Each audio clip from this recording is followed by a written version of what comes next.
Hello दोस्तों। मैं भक्ति धर्मकीर्ति। आज मैं आपको बताऊंगा कि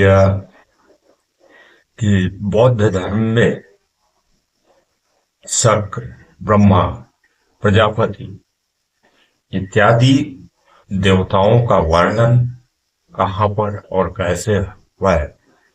तो सबसे पहले अनेकों बार हम लोग पाते हैं कि देवराज शक्र का वर्णन पाली साहित्य में आया है।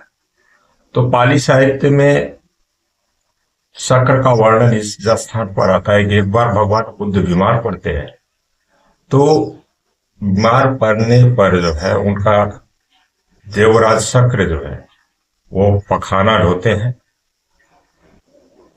जो बूढ़े शक्र हो चुके थे और इस पुण्य के कारण उनको चिर यौवन प्राप्त हुआ। इसी तरह से हिंदू धर्म के बहुत सारे देवी देवताओं का वर्णन पाली साहित्य में आता है। तो जैसा कि हम लोग सभी लोग जानते हैं कि जब जातक अष्टकथा पढ़ते हैं तो जातक अष्टकथा की जो जयमंगल अष्टकथा हम लोग पढ़ते हैं तो जयमंगल अष्टगाथा की 8वीं गाथा जो है वह बक नाम के एक ब्रह्मा के बारे में वर्णित है। तो अब इसकी कथा जब हम लोग पढ़ेंगे जातक अष्टकथा में तो इसका कथा का बहुत बढ़िया से विस्तार से इसको बताया गया है। इसी तरह से राम का भी दशरथ जातक में वर्णन आता है, श्रवण कुमार का आता है, कृष्ण का आता है और युधिष्ठिर का आता है, द्रौपदी का आता है।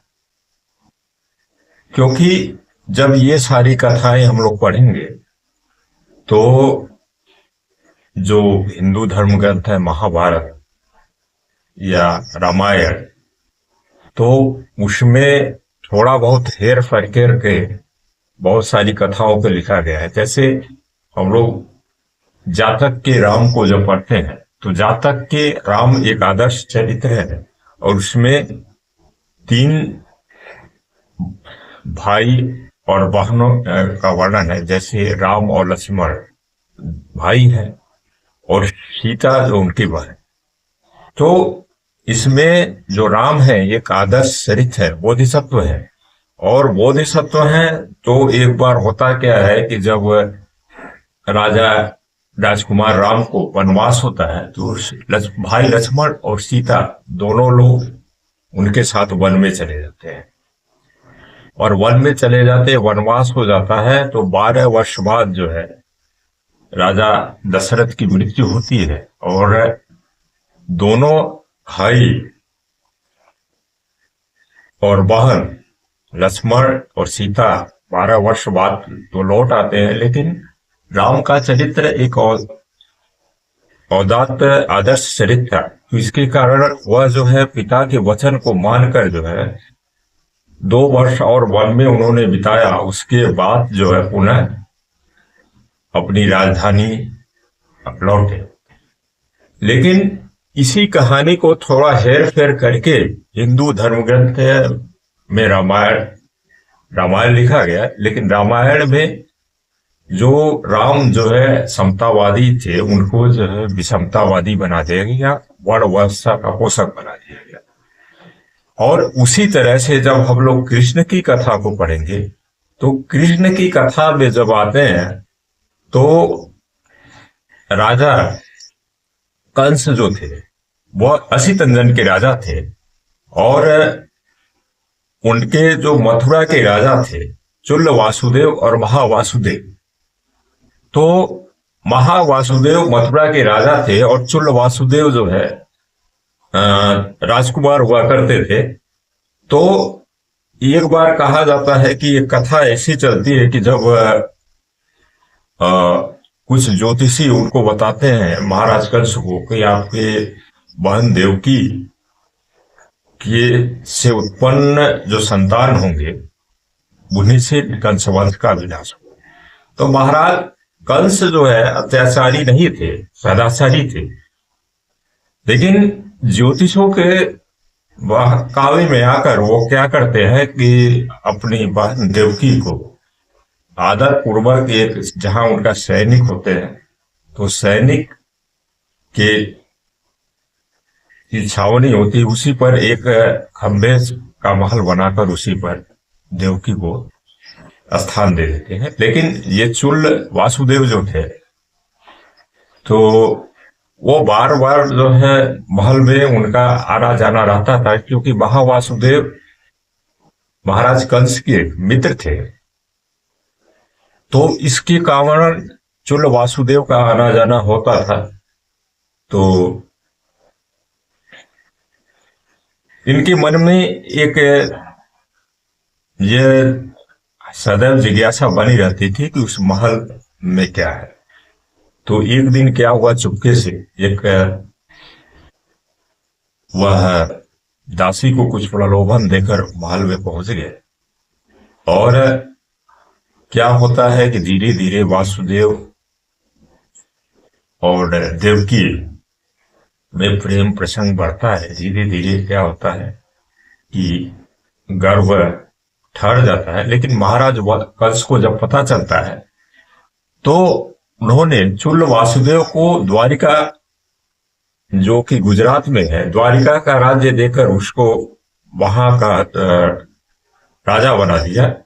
लेकिन साथ ही साथ ये भी निर्देश दिया कि आपसे द्वारा जो भी संतानें उत्पन्न होगी उसकी सूचना राजा को दिया जाए। और इसके लिए उन्होंने व्यस्त एक अस्थाई नौकर की भी व्यवस्था कर दी थी। तो नौकर का दायित्व यह था कि जो भी संतान पैदा होगी उसको राजा कंस को बताया जाए। तो एक बार होता क्या है कि अब इधर जो है रानी देवकी के पहली संतान पैदा होती है, और नौकर को एक बेटी होती है। तो जो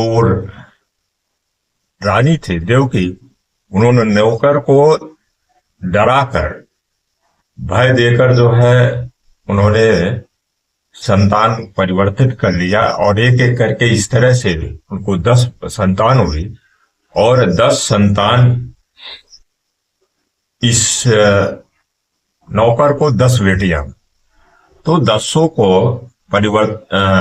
परिवर्तन कर लिया। इसके बाद होता क्या है, धीरे धीरे राजा, वो बच्चे बड़े होते हैं, तो बच्चे स्वभावतः जो है बहुत ही चंड होते हैं, उपद्रवी होते हैं। तो धीरे धीरे समूचे असितंजन राज्य में इन बच्चों के कारण वो उपद्रव फैल जाता है। तो महाराज कंस आदेश देते हैं कि ये 10 के 10 बच्चे किसके हैं, उनको पकड़ा है। तो राज्य के गुप्तचर सक्रिय होते हैं, तो पता चलता है कि महाराज के दास के ये सारे पुत्र हैं। जब दास को बुलाया जाता है, तो दास अपना सारी गलती जो है के वश में स्वीकार करते हैं। और तब राजा को पता चलता है कि बहन देवकी द्वारा जो बताए गए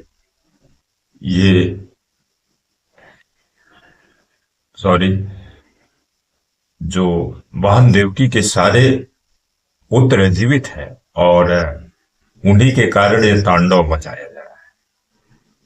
तो राजा कंस इन 10 को पकड़ने के लिए जो है गुप्त अपने सैनिक को भेजते हैं। और एक निश्चय ये होता है कि उनके राज्य में 2 मल्ल थे, यानी 2 पहलवान थे, और उन्हीं के पहलवानों के द्वारा उनकी पकड़ लिया जाएगा और मल्ल युद्ध में उनकी हत्या कर दी जाएगी। लेकिन ऐसा होता नहीं है। जो कृष्ण होते हैं, वो उनके पास एक लोहे का चक्र था, और वही चक्र चलाने में दक्ष थे। तो जब उनको मल्ल युद्ध के लिए अखाड़े में बुलाया जाता है, तो चक्र चलाकर पहले पहलवान की हत्या कर देते हैं। इसी प्रकार दूसरा जो पहलवान गरज कर अखाड़े में से चलता है तो उसकी भी हत्या कर दी जाती है। इसी प्रकार जो महाराज कंस की भी हत्या हो जाती है और असी तंजन का राज्य है महाराज वासुदेव चुल वासुदेव को दे दिया जाता है और ये 10 भाई वापस लौटकर द्वारिका चले जाते हैं। लेकिन इन 10 को एक हिदायत किसी ज्योतिषी ने ऐसा कहा है जाता है दी थी कि अपने राज्य में रेण का पेड़ जो है उगने नहीं देना, यही रेण का पेड़ तुम्हारे वंश के विनाश का कारण हो। तो क्या होता है कि एक बार जो द्वारिकापुरी के समुद्र में ये 10 के 10 जो है क्रीड़ा करते वक्त इनकी आपस में किसी बात को लेकर कलह हो जाती है और एक दूसरे पर जो है प्राणघातक हमले करने लगते हैं। और तो ये जब प्राणघातक हमले करने लगते हैं तो ये सब जो बड़ा भाई है वो देखकर डर जाते हैं और वहीं से फिर एक बहन और अपने जो है मंत्री को साथ में लेकर जो वह निकल जाते हैं और आकर जो सीधा वो मथुरा चले आते हैं। और मथुरा में ही एक बहेलिये के द्वारा बाण मारने पर इनकी मृत्यु हो जाती है। तो ये कथा तो ये जातक बौद्ध ग्रंथों में है, लेकिन इसके विपरीत में जो एक कथा जो हिंदू धर्म ग्रंथ में आती है तो महाराज कंस को मथुरा का राजा बता दिया जाता है और कृष्ण गोकुल के। और एक हम लोग जब भागवत पुराण वगैरह पढ़ते हैं तो इसमें जो पाते हैं कि यहाँ कहीं भी जो है राधा नाम का वर्णन नहीं है। तो जितने भी प्राचीन ग्रंथ हैं यहाँ पर जो राधा का वर्णन नहीं है, लेकिन बाद में इसको राधा को बाद में लाया गया। तो यहाँ पर हम लोग पाते हैं कि ये कथा दोनों ग्रंथों में सेम मिलती है कि जो उनके जो मृत्यु महाराज कृष्ण की होती है तो बहेलिये के बाण द्वारा होती है। यहाँ पर तो दोनों समानता है, लेकिन थोड़ा सा अमूलचूल परिवर्तन के बाद जो है हिंदू धर्म ग्रंथों में भगवान कृष्ण को बोधिसत्व कृष्ण को भगवान कृष्ण बना देंगे। यहाँ पर बोधिसत्व कृष्ण जो है यहाँ जब बौद्ध जातक ग्रंथों में पाते हैं तो वो वर्ण व्यवस्था के पोषक नहीं थे, लेकिन जब हम हिंदू धर्म ग्रंथ में पाते हैं तो यहाँ वर्ण व्यवस्था के पोषक के रूप में पाते हैं और कहते हैं कि समूचे वर्णों का भी विकास मेरे सिर, भुजा, जंघा और पैरों से हुआ है। लेकिन यहाँ पर जो बौद्ध ग्रंथों के कृष्ण है वो समानता के पोषक है। इसी तरह से एक चरित्र आता है श्रवण कुमार का। श्रवण कुमार जो हिंदू धर्म ग्रंथों में भी इनका वर्णन है और बौद्ध साहित्य में भी वर्णन है। तो बौद्ध साहित्य के बौद्ध साहित्य के श्रवण कुमार या श्रवण कुमार कहाँ के थे? तो इनका जो स्तूप था वो बना हुआ था पाकिस्तान के तख्तवाही शहर से में, और इसको सर्वप्रथम देखा था वेंसा। तो श्रवण कुमार भी बौद्धिस्ट थे, एक बोधिसत्व थे। इसी प्रकार जब हम ब्रह्मा को पढ़ते हैं, ब्रह्मा को तो जयमंगल अष्टगाथा के 8वें सूक्त में ब्रह्मा का भी वर्णन आता है।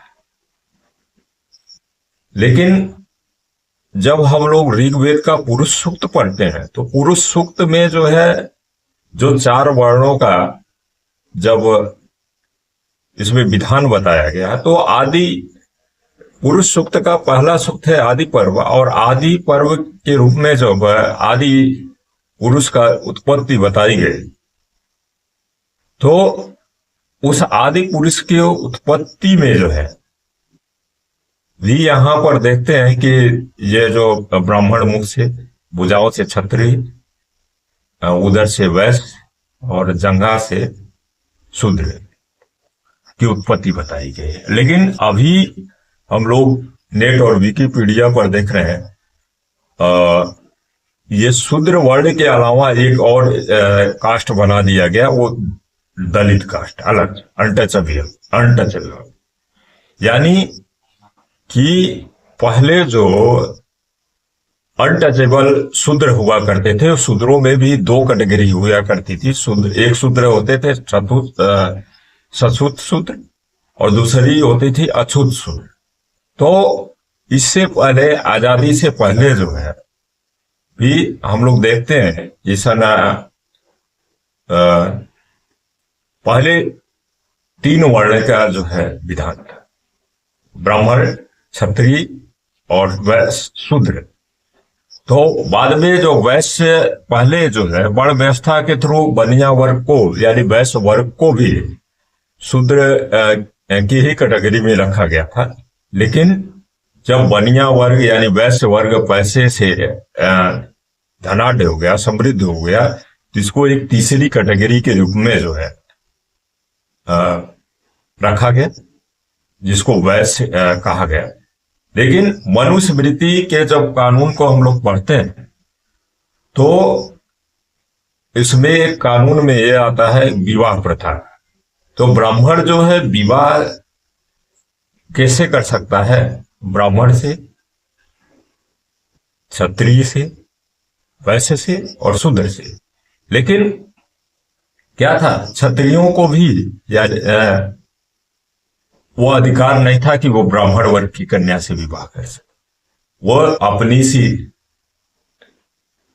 नीचे की 3 जो वर्ग की कन्याओं से विवाह कर सकता था, वो था क्षत्रिय, वैश्य और शूद्र।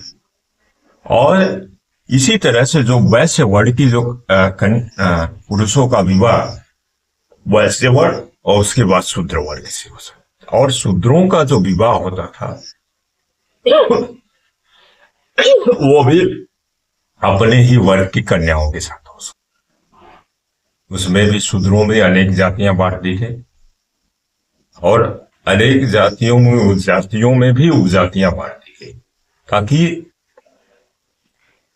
शूद्र वर्ग के अपने जाति और वर्ण व्यवस्था के कारण भिन्न भिन्न जातियों में बंटना रहे, और वो सदैव